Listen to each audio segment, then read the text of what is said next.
Welcome to Kenton Teaches. Enjoy the video. You begin by turning on iCloud Photos because it syncs albums and edits automatically.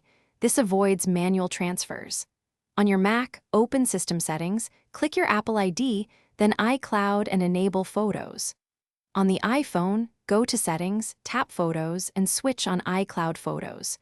Make sure both devices use the same Apple ID, are on Wi-Fi, and preferably charging. Large libraries need power and a stable connection to upload and download efficiently.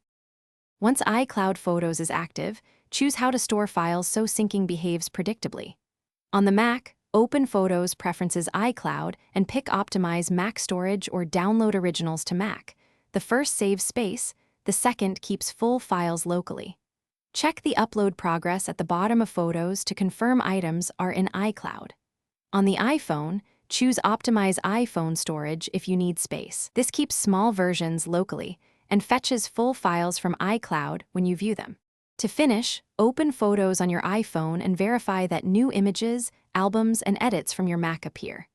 If things lag, try toggling iCloud Photos off and on, sign out and back into iCloud, or restart both devices to force a refresh.